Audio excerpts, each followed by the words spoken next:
We will strengthen our defenses to make sure this doesn't happen again. We parted 2 days ago on the coast, and then she returned to Jinzhou. Perhaps she's just taking some time to rest and recover. It must have taken a lot out of her to summon that much fire at once. Changli knew you'd be worried, and she wanted me to relay this message to you. Meet her at the pavilion on Mount Firmament. She'll be waiting for you there. She also said, no more riddles this time.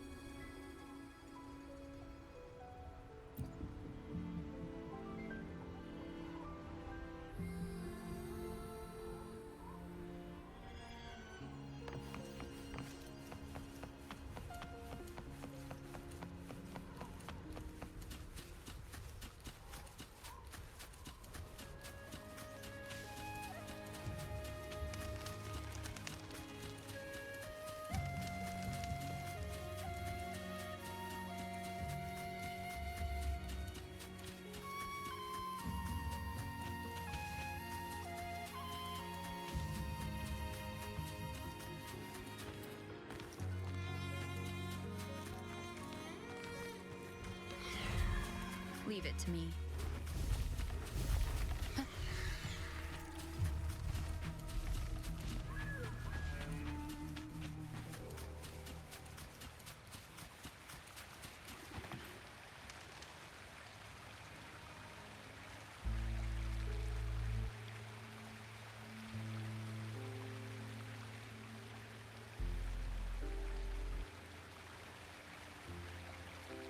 How are you feeling, Rover? Well rested, I hope.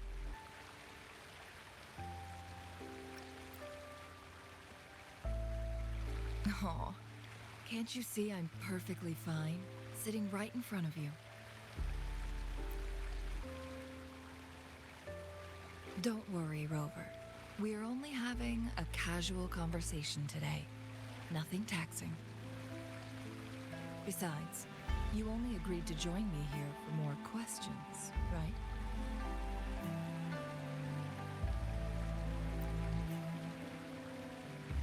Oh, is that so?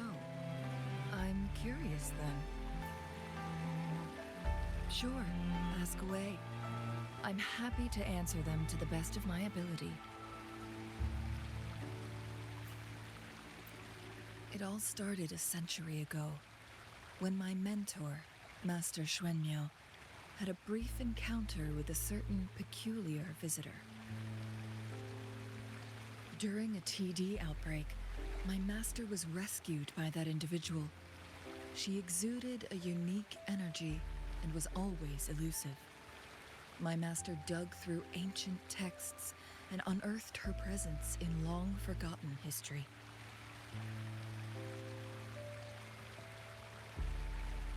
After searching for several years, he finally met that person on Mount Firmament again. They played a game of Weiqi together, and that was how the legendary game record came into being. At first, I thought my master meant the game record held actual information about the time crisis. That was just a clue. The real key was finding you, the person behind it all. And lastly, the secret of immortality. It's most likely just the woodcutter's own spin on the tale. Sure, ask away. I'm happy to answer them to the best of my ability. My master and the mysterious visitor had set a trap with the Sonarosphere, using the Weiqi game as a guise. They hid it with the Court of Cervantes' Chronos orders, and it would only activate once the time flow on Mount Firmament was restored to its normal state.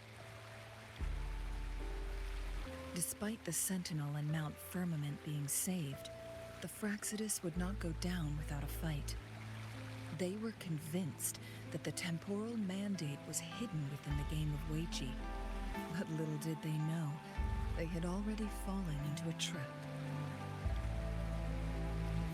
pure coincidence or the calculated workings of the Fraxidus, the explorer stumbled upon the Weichi board, setting off its defense mechanisms.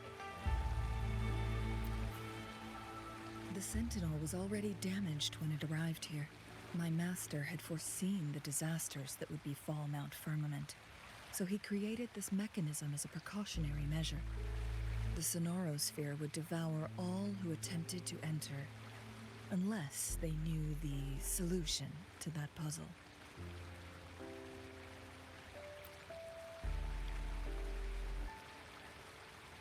Precisely. The only way to escape was by burning the Sonorosphere without hurting anyone inside. It required masterful control of Forte. Thinking back, it was probably his ultimate test for me.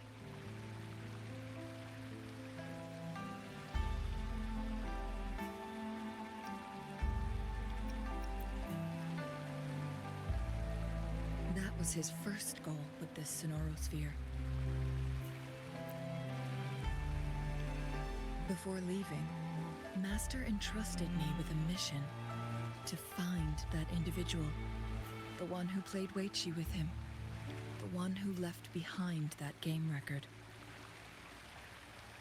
After my master's passing, she would be the only one who could control the Sonorosphere. By now, you should know who she is.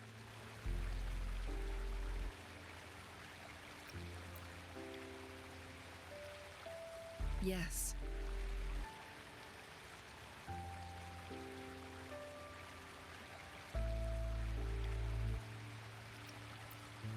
My master often mentioned you before his passing.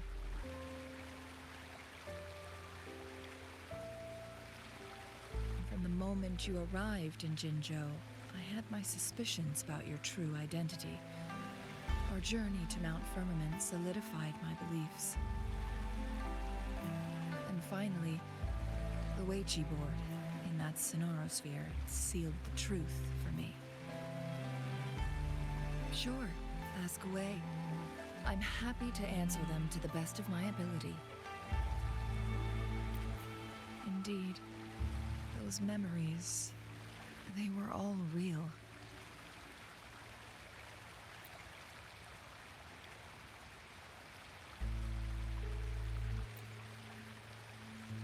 Yes, that's all in the past. Just a little homeless girl with no name. I never thought we could make new memories in the Sonorosphere, where only the past repeats itself. A moment of companionship and protection meant everything to me.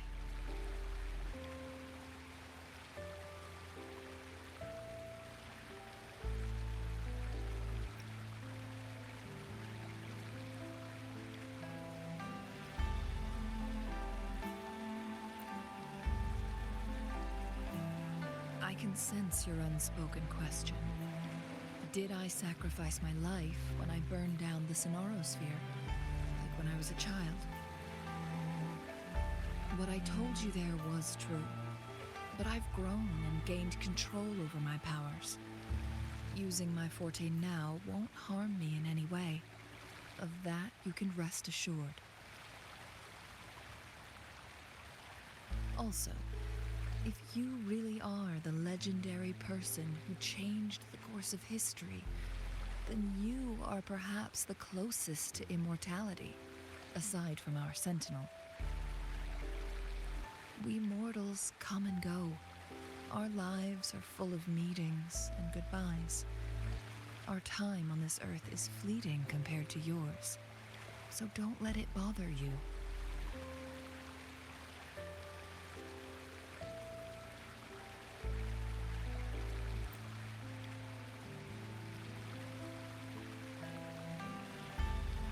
See, perhaps this is why it's so hard to leave this beautiful world behind.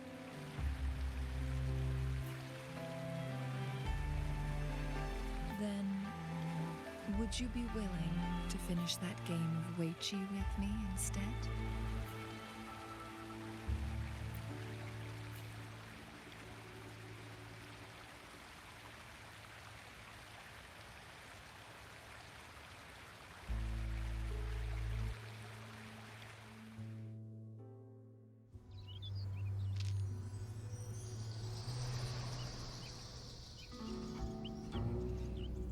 The young orphan girl carried on.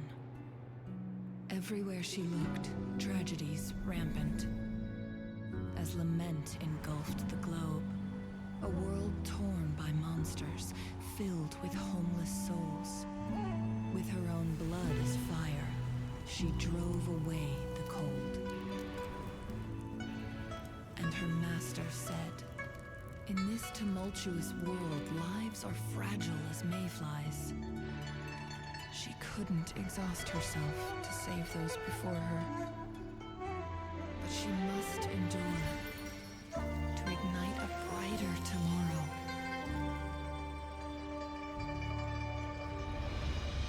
She wielded her wits to evade harm, treading on knives with care. Alone, yet maturing through stumbles. Later on, she became someone else's teacher. She taught the future leader this: to guide conscience and secure prosperity for the people, to continue lost teachings of past sages and establish peace for all. I will be the torchbearer, for one person can't rid the world of chaos alone. One day, a future of prosperity and lasting peace will arrive.